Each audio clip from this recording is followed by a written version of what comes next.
virtually now. So Yeah, great. it's recorded now, so we have to behave.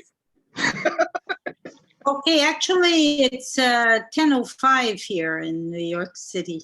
So it's 9:05 p.m. at your place, Rusmin? Yes, it's 9 p.m. It's 9 p.m. But I'm a night owl, okay? I used to work at the Paris time. So for me, it's still okay. So we morning doves on the LA side because it's not even so, it's just 7 now. I think we should start, Rusmin. Yeah, we have more than 20 participants from all over the world. Welcome to Flavio Nunes, my mentor from Brazil, Sabrina from Belgium, Putut from Indonesia, Diana Diana is it from Houston, is it? Yeah, from Houston, and also Adele Adinji from Nigeria, Thomas Handel, our president from Swiss, and my Indonesian colleague. Welcome to the fourth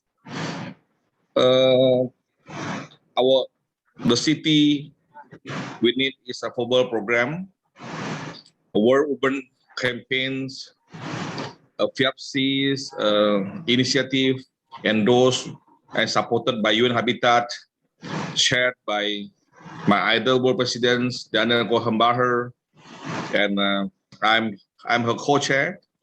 Welcome everyone. This is our fourth series, and we are the city we need is a football program is actually a program that a forum that we try to achieve more fruitful way to encourage all stakeholders in the world to pay more attention on how to deliver the homeless people, okay, from the poor people, from the beggars until low income workers. So this is it. So we used to share experience, knowledges, and also the best practice, especially from three aspects: from financial aspect, from technology aspect, and also from construction aspect. That key factors today, of course, including technology, that will determine the successful of delivering affordable housing. As long as I know that World Bank said until today we have still 500 million people not properly sheltered. Am I correct, 500 million in the world. So it's a challenge. Okay, we have to start. It's now or never. We have to start do something for our family, our community, and our country. So welcome, my chair lady, my chairwoman, Danielle Grossenbacher. The time is yours. Good morning, good afternoon, good evening, everybody. We're addressing today a very important topic. It's been growing throughout the pandemic. It's a topic of homelessness. So we have homeless people in almost every country in the world. Some big countries, believe it or not, do not report their numbers. I think they're shy to show how bad the situation is. But it really is a problem in most countries. People are now sleeping on the street or in tents or trying to find a shelter every night. You have people transitioning from one place to the other every day. So if they have a family, the kids cannot even attend school. And in some countries, most of the homeless people are children. So this is something that as real estate professionals, I believe we need to address. Can I ask Rusmin to show my presentation? It's going to be very brief. Yes. Thank you. So as you know, we have started a World Urban Campaign in 2016. The city we need is affordable, and this is still ongoing. So as part of our campaign, we have publications and we actually have webinars, and today we have one webinar, our number 3 in the series. Housing is a human right. It's actually recognized in the Universal Declaration of Human Rights. It's article number 25. Next, please. The main causes of homelessness are economic, of course. A lot of people have lost their jobs, unfortunately, during the pandemic, and they cannot make ends meet. You have people who have been homeless for a long time, but you also have now some individuals or families who have lost jobs during the pandemic, and they simply cannot afford a home. Prices of homes, as you know, have increased almost everywhere in the world, sometimes by more than 25% in 1 year. So it makes it impossible for people who no longer have a job to pay the rent. So where do they end up? Well, very often on the street, because governments don't have space normally to house thousands and thousands of people that show up at the last minute. It also could be a social problem, difficulties in a couple, for instance, a divorce situation, and people end up on the street. It could be health. There's a lot of mental health problems in the world, and that has been intensified actually by the pandemic. There are some clinics all over the world that cater to these problems, but unfortunately, very often they don't reach out to people on the street and they wait for people to knock on their door. There's also the problem of addiction. Unfortunately, lots of people transition from drinking alcohol to actually taking drugs. And that makes their behavior very difficult to live in society. So some of them actually have no choice but to live on the street. Next, please.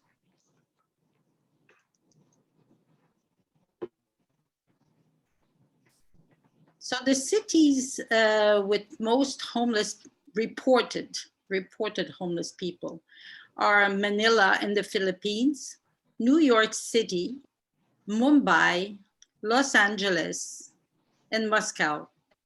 And I must tell you that a few months ago, when I was walking down 8th Avenue in New York City, I was so saddened to see a big blanket on the sidewalk.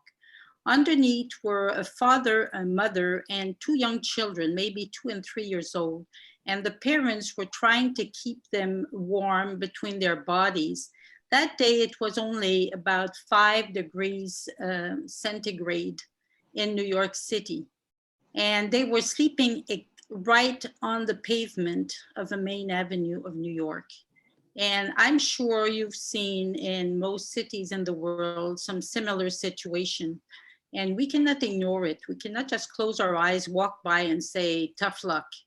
I think we have to address this problem. And today, our speakers are going to show us very concrete examples of what is being done to house these people. Next, please.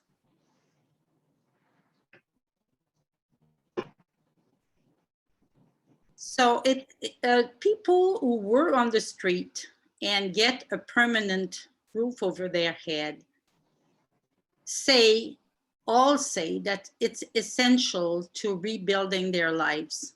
First of all, if they have an address, they can start training, they can start receiving help and checks, they can start educating themselves, trying to find another job, getting help from an employment department.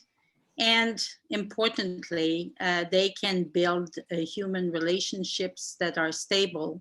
And eventually, if they want, they can even start a family.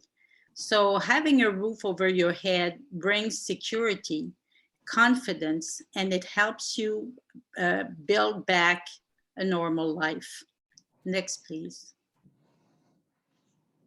Yes.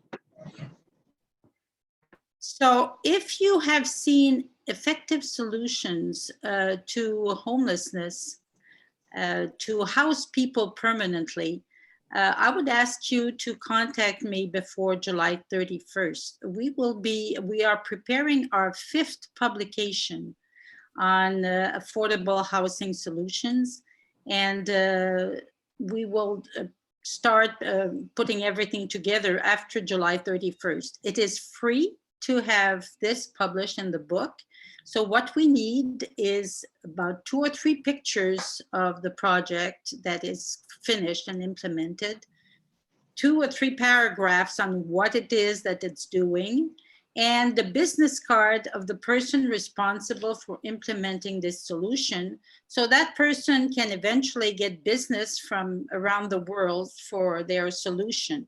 It is totally free. We're doing this because the main goal of our campaign is to motivate the private sector to address the housing situation around the world, both the homeless situation and the low income problem. And actually, I must tell you that in many cities, it's now a medium income problem as well, as the rents have increased so much and the cost of housing has increased enormously everywhere.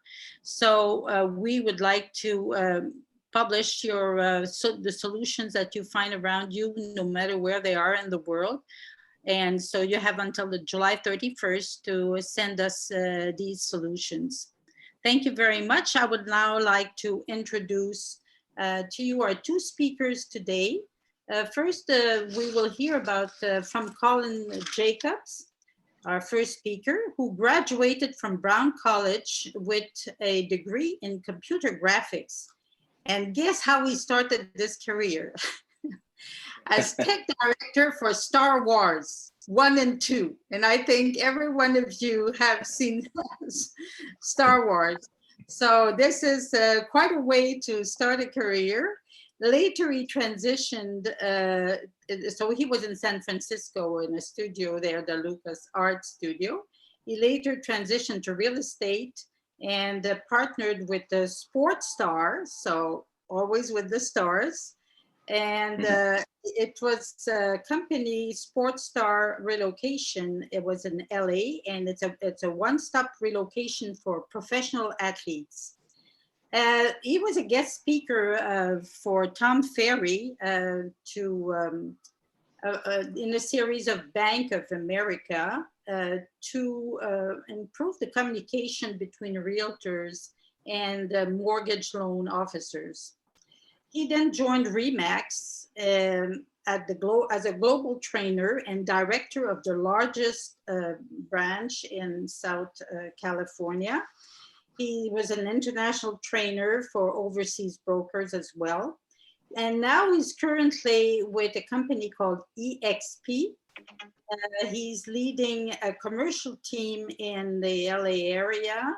And he is also head of EXP Entertainment. So he started with the stars and he is still with the stars. So congratulations, Colin. We're eager to hear from you. And you're active in the US and abroad, and you're advisor on diversity and inclusion, which is also a very important topic. And after you speak, we'll hear from Kendall Walker. Kendall is the executive director of Figueroa. I hope I'm saying this right. He's chairman of the housing board for Figueroa Church of Christ. He's got 20 years of experience in construction. And it's going to be a very concrete webinar today.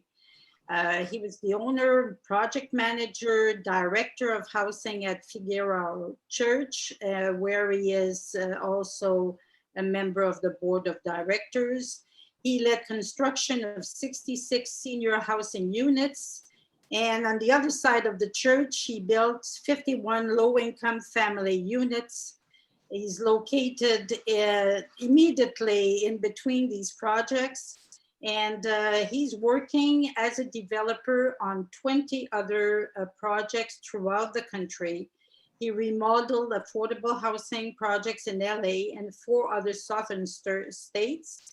And he has purchased, listen to that, 742 units. And he has started acquiring 250 more. So we're talking about 1,000 units. So Kendall really knows what he's talking about. So gentlemen, the floor is yours. Thank you. Thank you so much, Rusmin and Danielle, and really appreciate the opportunity to be here with all of you today, everybody who's joined the Zoom. And Kendall and I are very honored to be here. We are working closely together on several projects in LA, and looking at this particular topic really hit close to home for both of us. We're both based in Los Angeles.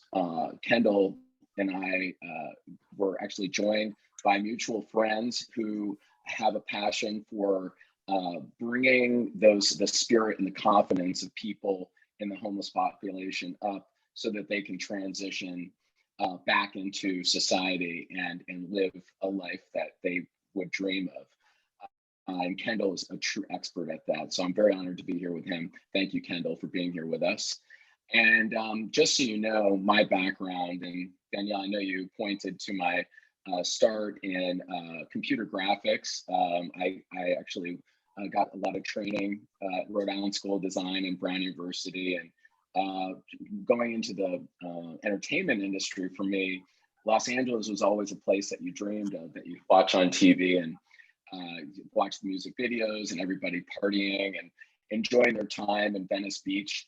And when you get to Venice, where my office was for several years on Abbot Kinney, you see this systemic population of homeless growing, and it's not just a phase. It's definitely something that has to be addressed and spearheaded.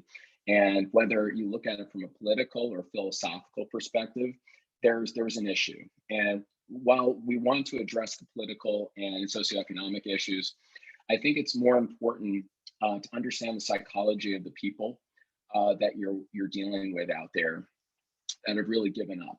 You know, they've given up on, not necessarily on their dreams. They still have dreams.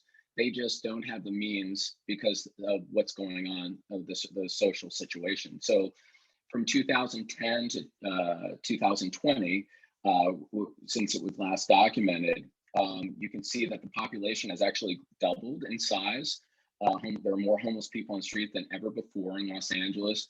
And what has happened also is that there's been an increase in housing price, a dramatic increase, where the cost of living to rent a property has more than almost tripled what minimum wage would allow someone who is just trying to get up on their feet and go to their workplace every day. So you have a lot of people that are in a bit of a dilemma, that are stuck, and they really have given up on even looking for a possible place to rent, because there aren't any places within striking distance without getting in your car and driving 2.5 hours to commute to a fast food job or whatever else is the case for these minimum wage earners. So in addition, you have a lot of artists and people that were living there for many years that have been displaced. And as you know, Los Angeles is a mecca for creativity. So I actually have a video here that kind of outlines things. It was actually created several years ago by the LA Times. And I think it's a very thoughtful documentary. If you want to check that out, I could share my screen. There are a few aspects of it, but before I get to that, I just want to make sure that people understand, for me as an eyewitness, as someone who's a real estate agent and studying home prices and working with clients every day, people who are new to Los Angeles or have seen Los Angeles, whether it's on TV or just by visiting, you know, obviously you're going to be able to Google about a lot of these things, but to see it firsthand and to hear the stories, I think is really important before casting judgment on people, saying it's potentially drug related or other issues. Some of these people are generally they just want to get back on their feet, right? They just want to be back into society and be integrated. They just don't have the means to do so. So I know Kendall is going to be addressing some of those points, and I just want to make sure that he can have the floor to really talk about these particular points because of his background, his experience being in this industry for decades. And I'm very blessed to be associated with him and working with him on a client-agent relationship. And in addition to just knowing him and what he's going to share with everyone today on an international level, is that these are the tools and the building blocks that really could apply to any city, regardless of where you are. There's just about creating relationships, getting involved with your local government, with potentially that whether, I'm not sure, can't speak for every city around the world, but in Los Angeles, there are programs available, public-private partnerships, as they call it, where private developers can actually get involved with their local communities and share in the building process. And it's a beautiful thing when it comes together. And Kendall is a PhD level in that. So I'm going to let him talk more now that I've built you up, Kendall. I hope I've done you justice. And like I said, I shared that link. Danielle, would you like me to show a little bit of that so people get a visual perspective? Okay, Kendall, before I introduce you, I apologize, I just did introduce you. I'm going to show this brief video. And give me a second while I flip the screen so people can see. 1 second. Okay, let me know if you can see the screen. I'm on my Bluetooth right now, if you can hear it. If you can't hear it, I can switch off Bluetooth, actually. Let me just do that right now. Let's see. Is it? Well, you know, we saw you kind of coming around the bend. I was like, I wonder if there's another trailer. I wonder if he's. So this actually is a depiction of somebody that you probably see in everyday society that's living out of his trailer or RV, as they call it, recreation vehicle. And as you can see down the path, there are several of these vehicles that are parked in areas where in LA, the city of LA, you can park on the street without being fined. So you have a lot of these cars that are just back to back to back to back. And this was done 5 years ago. Now this is like, this has pretty much doubled since then, where you see literally cars lined up along these streets and just people who are living out of their RVs on the street. In addition to the tents that are on Venice Beach. So this just gives you a sense of where people are coming from and really what their situation is. Actually, I'm gonna just go back to this one because this is a college educated gentleman here living in downtown LA. Right now everything's all hectic because we had to clean. So they could do street cleaning or whatever, steam washing, and I just got over the stomach flu, so.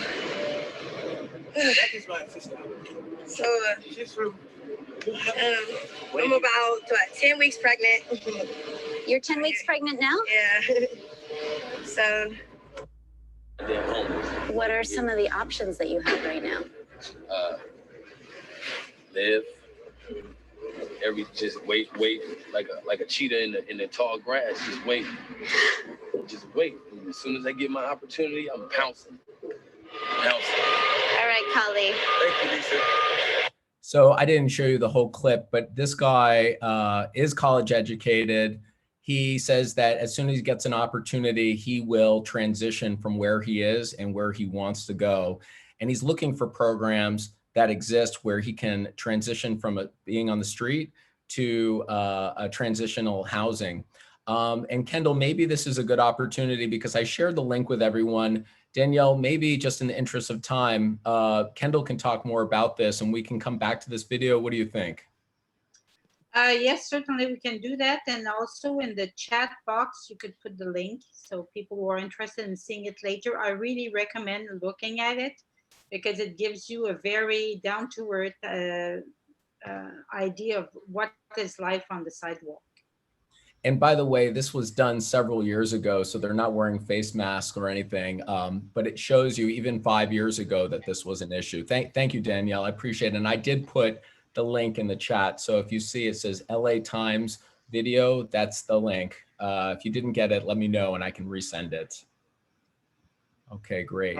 Can you also show a snippet of my video also? Absolutely. And Kendall, I'm going to show a snippet of Kendall's video right now.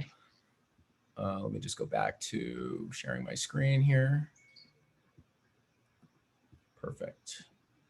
So this is a project that Kendall oversaw. He was the man, the producer, executive producer of this development.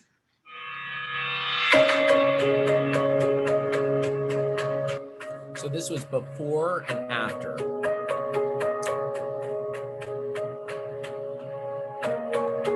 So I'll go to the before pictures.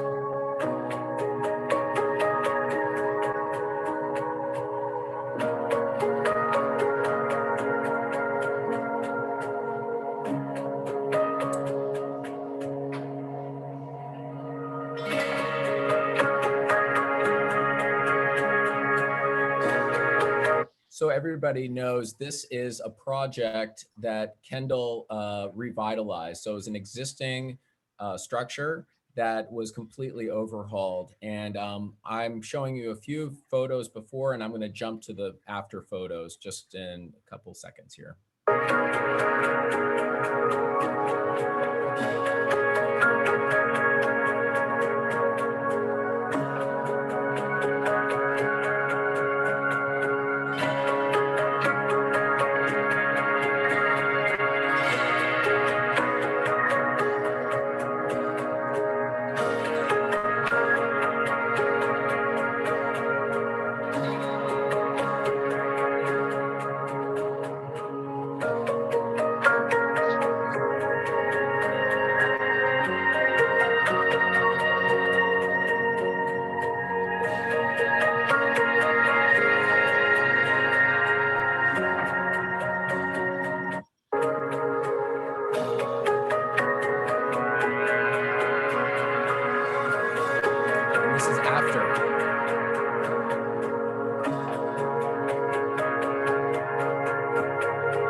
Okay, great. Thank you so much. I hope everyone had a chance to see that.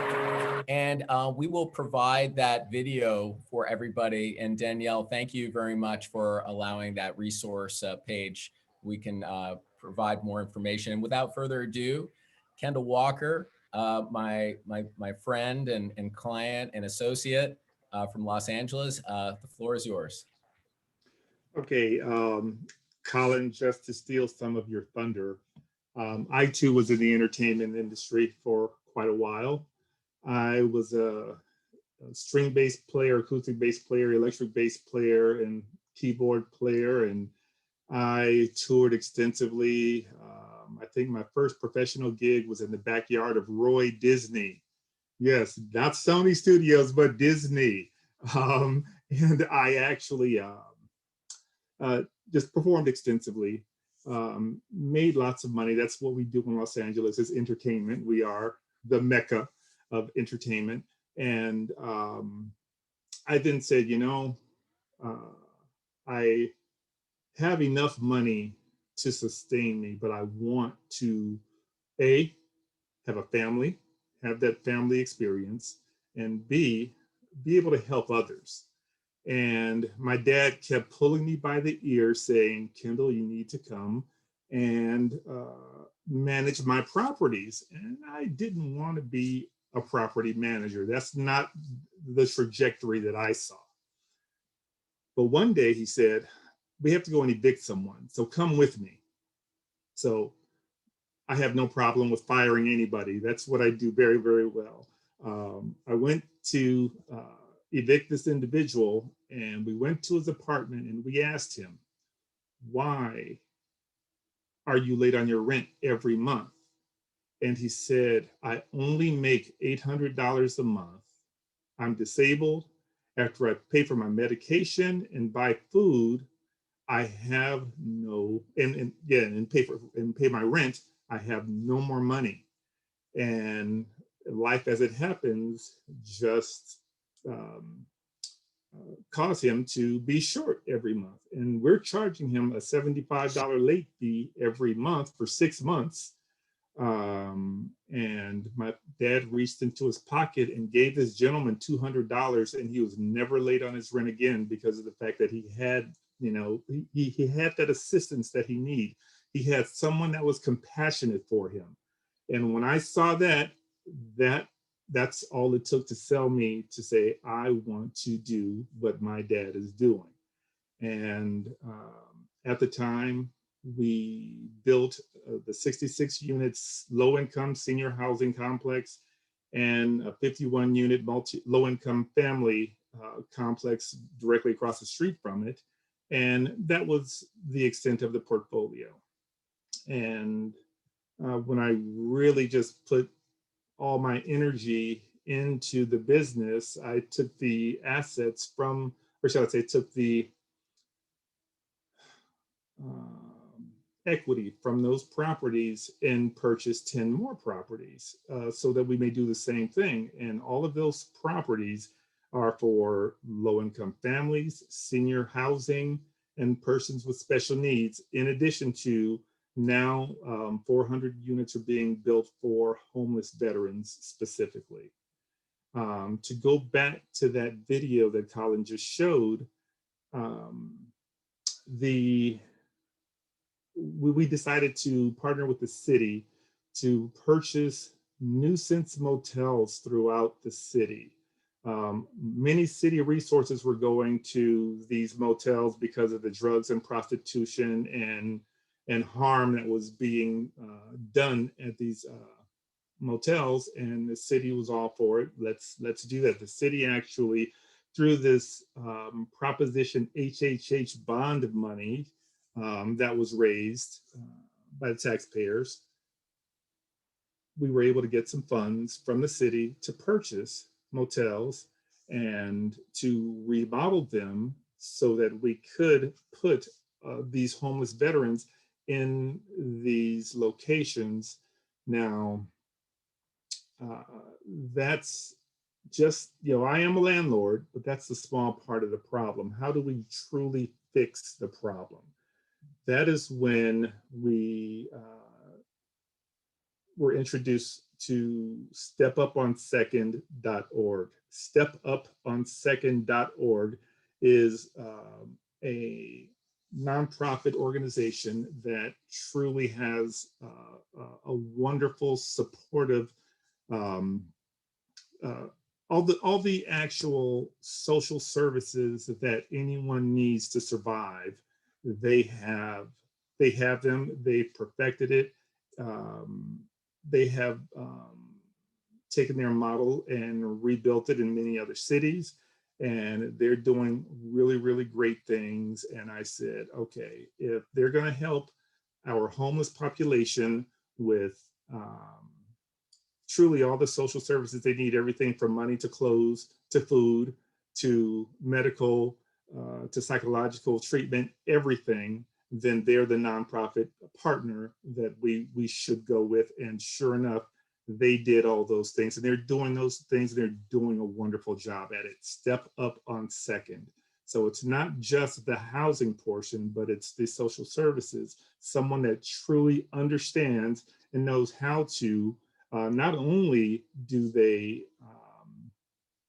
do a great job at rehabilitating the homeless and re-entering them into the world, but they also do job preparation.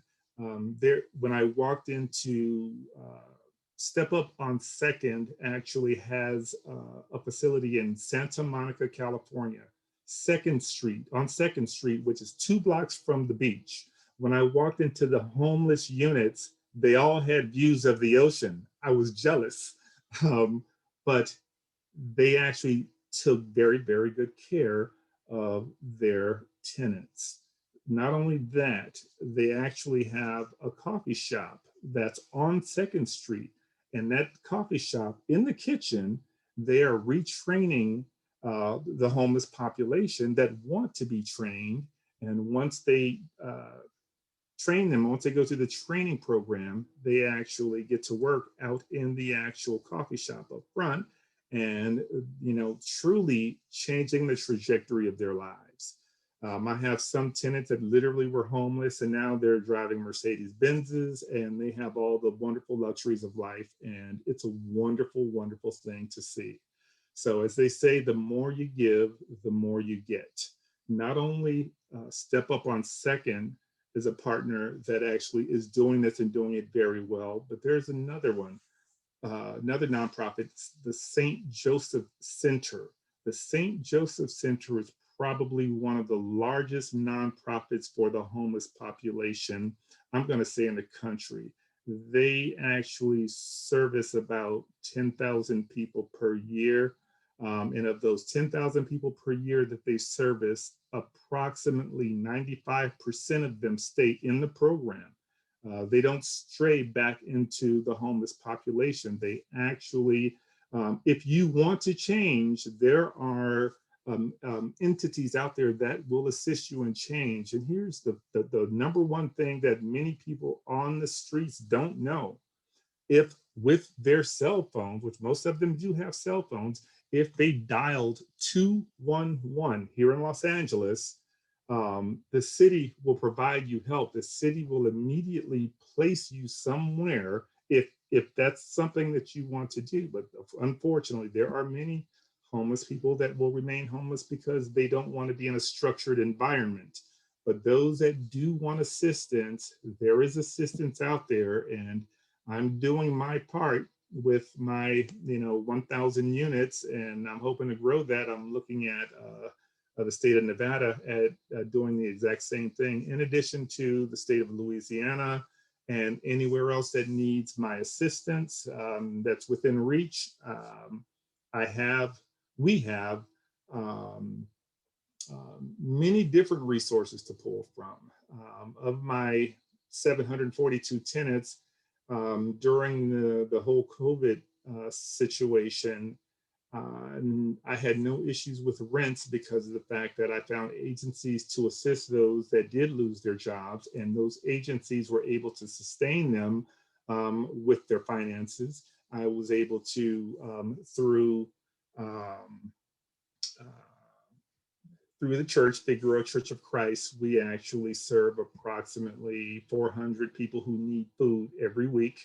That actually has been going on, ongoing for the last 15 years or so, and that just continues to grow. Anybody who's in need that knows about our services, they're there, and we provide all the assistance we can for everyone. So as it pertains to the public-private partnership, again, back to just going back to the beginning, the government knows that a developer, a real estate owner, will only provide housing for low-income individuals if it's lucrative for them. I can't buy a building and cannot afford to make the mortgage payment because of the fact that the rents are too low. I need some assistance, and the local government, the state, the federal governments, they all know that, and they all give accordingly because of the fact that we need to be able to have permanent supportive housing for everyone. And we're doing our best to change that trajectory as much as possible. And of course, we can go through the entire process if you're interested. What you can do, any projects in the Silicon Valley or San Francisco, I'm very glad you asked that question. we don't have any projects in that area. I believe Step Up on Second does have projects there, but I will double check and I'll get back with you. Also, actually, there are projects there. Let me take a step back. Yes, there are projects there. I'll definitely get back with you to actually get you an answer there. So again, it's about knowing the resources. Knowing the resources. If you know the resources, you know the different agencies to go to get assistance, then you can truly overcome. And as a property owner, you can benefit from helping others. I saw a couple of other questions down here in the chat. You know, Kendall, I'm going to step in and quick point that you're addressing that I think from a development perspective, because I think Danielle and I have talked about this several times, and I think in the real estate community, which, you know, this is a diverse group that we're speaking with today, we appreciate everybody who's on the Zoom with us, and we just want to make sure if there's an interest in what you can do in your community, and not just what we're doing here in LA, but what we can do in a, I guess you could say, a consultant capacity, is give you some advice on potentially some of the projects that you're going after, that if you're coming from the private sector or the public sector, and how we can bring people together. We have an international community of people who are active in development. And Kendall and I have already started to, in a certain regard, talk to people about their concerns or talk to people about their particular projects. And while we can't necessarily address everything that's happening within your city, in the municipality, we can give at least some of our feedback and experiences, which we think might be valuable to helping you get started, especially here in the US or in Los Angeles. We can help you. We also have colleagues in other major cities, so please ask us any questions. I put my email there, and not to close the door, but I'm just letting you know that, you know, we want to help you and be a resource for you. In addition, Danielle will be providing some of the links and other information for the website. But I wanted to get back to Kendall, and just really important point because that you bring up.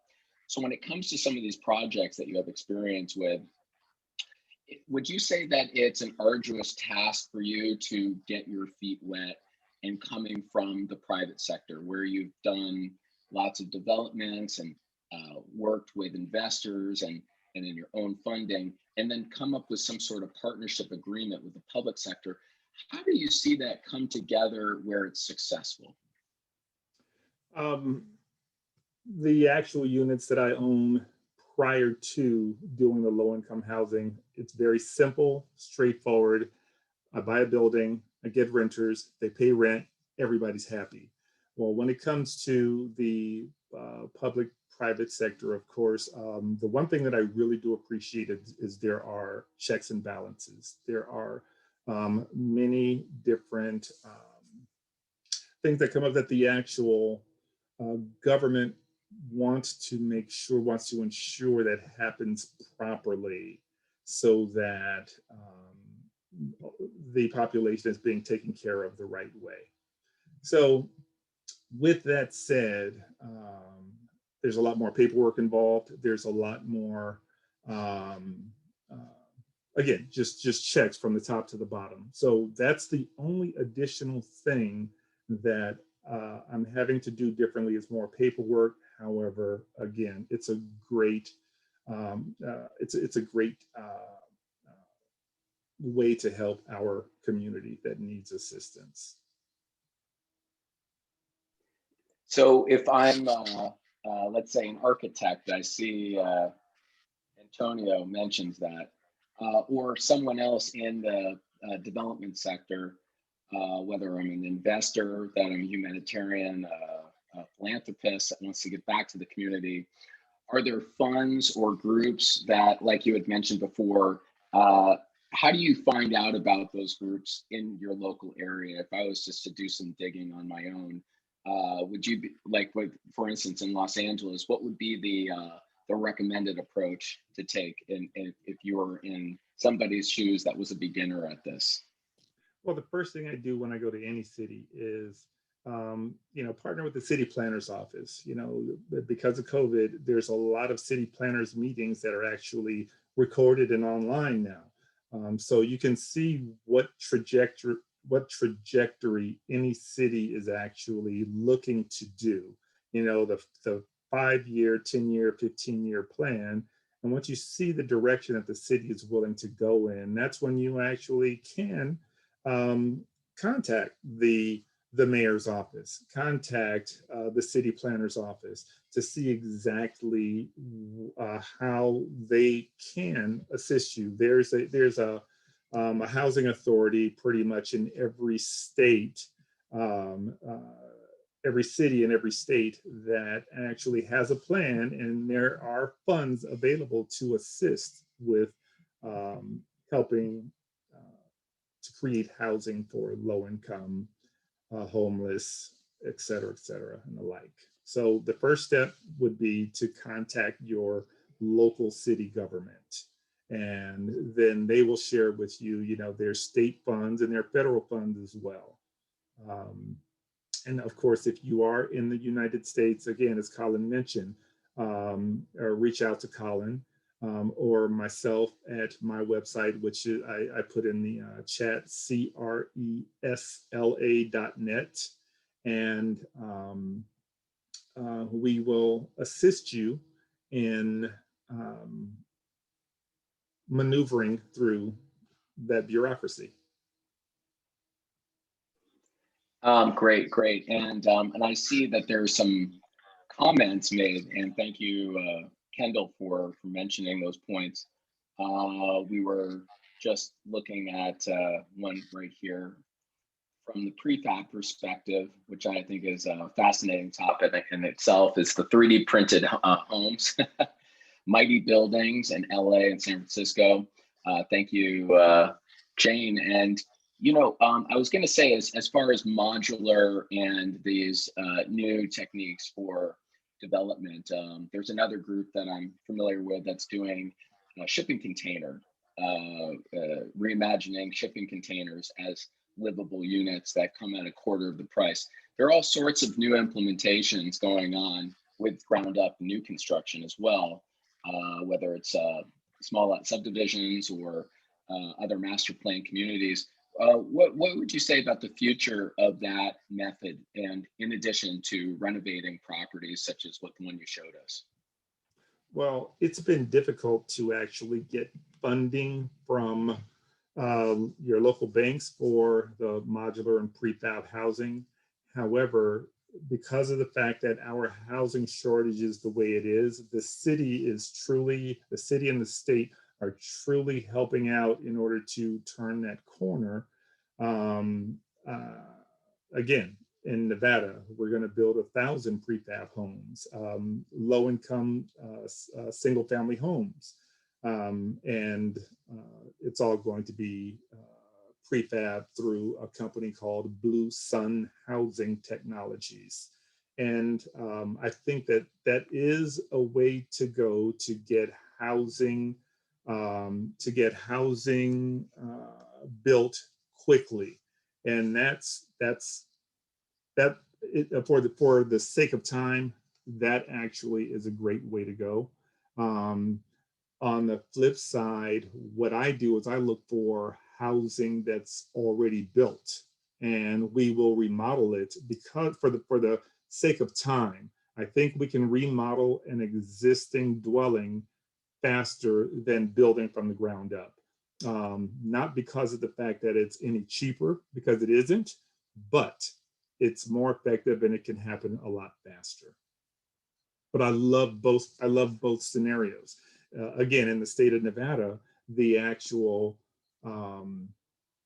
there's lots of land. There's lots of land to actually build on. So yes, we can build it, and they will come, as they say. There's lots of homeless, and yeah, we can actually build wonderful communities. Great. Yeah, and This is so valuable, Kendall. We really appreciate it. And just in the interest of time, I'm just going to ask our co-speakers, co-hosts, Danielle and Rusmin, how much time do we have? Do we have more time to continue the Q&A? Yeah, actually we have about 10 minutes around 10 minutes. Great. We'll just want to make sure just to stay on the core points. And Kendall, speaking from your experience and I guess words of wisdom, looking at this next era of post-COVID living and the gentrification and the things that are taking place with the real estate economy in the US, how would you like to address that to our listeners who are from around the world and considering maybe investing in the US or coming to the US and taking a look at what they can do to get involved in this? Well, investing in the US is always a great thing because no matter what price properties are, right now properties are at an all-time high due to the fact that it's a buyer's market, interest rates are low, and people are spending more for properties now. Regardless of the fact that things are more expensive now, it's still the best way to go because of the fact that real estate only goes in one direction, and that's up. And so you will always be investing in an asset that's always going to, over time, provide you a very safe return. And again, if anyone is interested, yes, contact Colin and let's actually move in that direction because of the fact that whether we build from the ground up or whether it's a remodel that we do, something that actually needs a little TLC, we will actually work together to ensure that you have a very good property at the end of the day. So yeah, to purchase here in the US, virtually anywhere in the US, it can be, well, in any major city. Let me preface that with any major city, not to take away from the small towns, because there are a lot of wonderful small towns out there. But any major city, your investment will be secured for a lifetime and beyond. I guess other questions, maybe I should also ask Danielle and Rusmin. Do you have any other questions for Kendall that you think the audience would like to hear? I have a question. I would like to know, how long does it take to renovate a building in LA versus building from scratch? Because you mentioned at Randall, that's the reason why you're renovating building, because it's much quicker. So how much quicker? Okay, so let's say I have many 25-unit apartment complexes. In order for me to renovate a 25-unit apartment complex that has no tenants in it, I can probably do 25 units in about 2 months' time. If I do have tenants in it, because I will literally throw 50 to 100 contractors in there to get everything done. However, if I do have tenants in, it's going to take quite a bit longer. It's going to be, so let's say I'll have to relocate 5 tenants at a time into a hotel space, and I'll have them out of their units for approximately 5 weeks. And we will renovate those 5 units, bring them back in and do the next 5 and so on and so forth. So that takes a little while longer. But if we're buying a building that's empty, we can turn it around, we can repurpose it very quickly. The only thing that takes the longest time is, of course, acquiring the necessary permits. Permitting is always a thing that takes time. And especially during COVID, we have fewer inspectors. So that delays that process. And if we actually didn't have that concern, we'd be able to do a lot faster. But that's still a lot faster than building prefab. If you're building from scratch, would it take several years? Prefab, no. We can build, actually, I can build a prefab 2-bedroom home in under 90 days. And I'm saying under 90 days, the thing that actually takes the longest time is getting the actual, again, the permits. And then once we actually put the foundation down on the ground, that concrete slab on the ground, 30 to 60 days, the actual manufacturer will hand us the keys. But has the city modified their regulation for building and renovating? I mean, during the pandemic, they saw that people were having trouble. So is it much longer to get the permits, or is it a little bit quicker? I mean, are we talking about 1 year, 2 years to get the permits, or just a matter of months? It's taking longer to get permits because there are fewer inspectors, yes. It doesn't take years, no. No, we can actually get permits in a matter of months. But of course, it all depends on what we're building. There's a lot of engineering that may come into play because of the fact that we're trying to repurpose a land that was purposed for one thing, and now we're trying to get it rezoned for housing. That, bureaucratic piece may take a while to do, again, because we're using different agencies, we're pulling in different agencies to get to that end result. So it all depends. Sometimes it can take up to 2 to 3 years on some projects. Other projects can be done in under a year. It all depends on where you're doing it, number one. As a matter of fact, Blue Sun Housing Technologies, they're about to build, I believe, and don't quote me on this, about to build about 1,000 units in the Philippines, either 1,000 units or 6,000 units, something of that nature. And they can get it done in under a year because they don't have the bureaucracy that we have here in the States.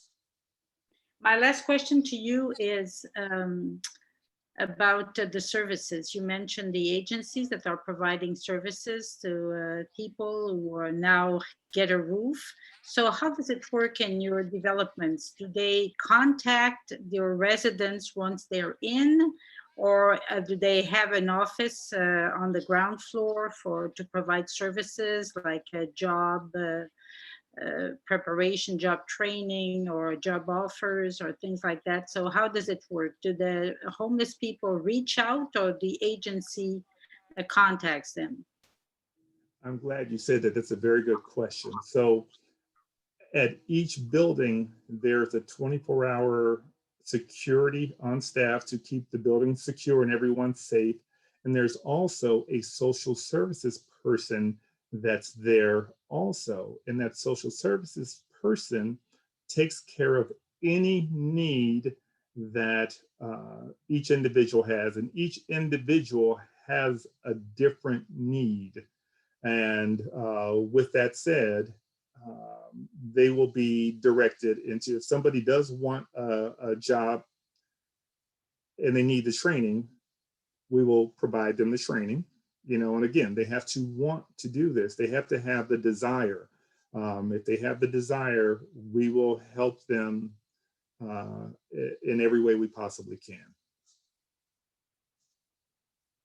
Thank you very much. That's I think that's pretty much all the time we have. I don't know if there are some more questions that you've seen, Rusmin or Colin, on the chat.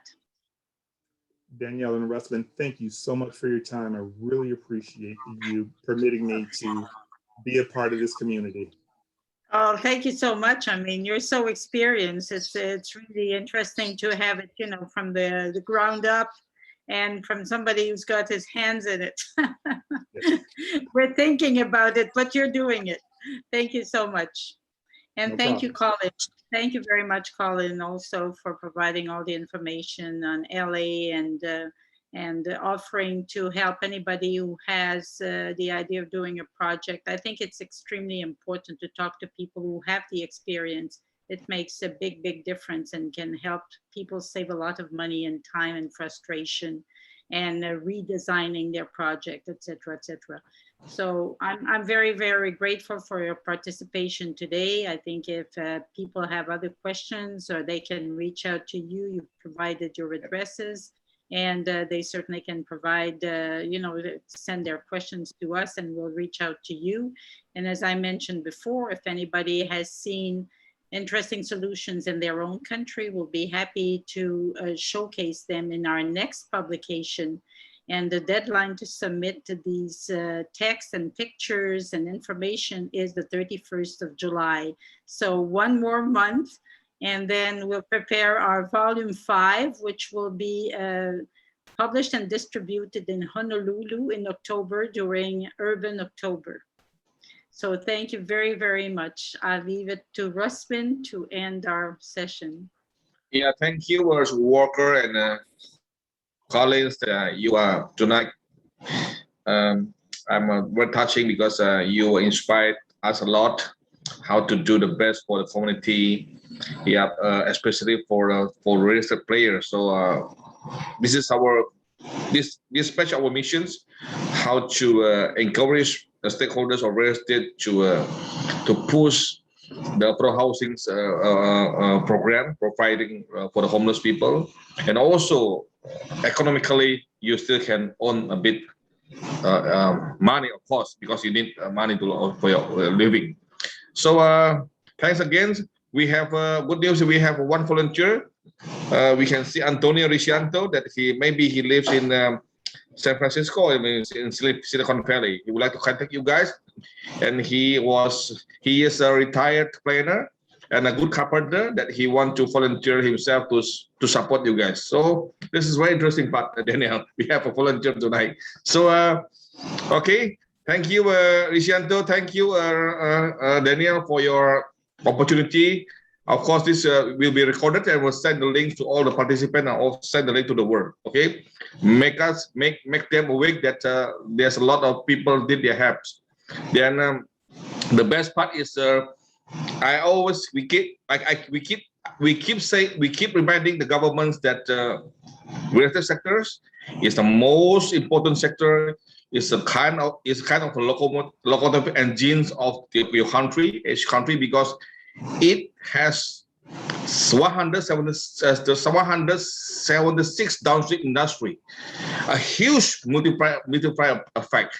So you want to something like move the one country's economic quantum leap, you just push the real estate sector. So 176 downstream industry will be sick and affected together at the same time. So it will trigger a lot of economic movement and also create a lot of economic center in the world.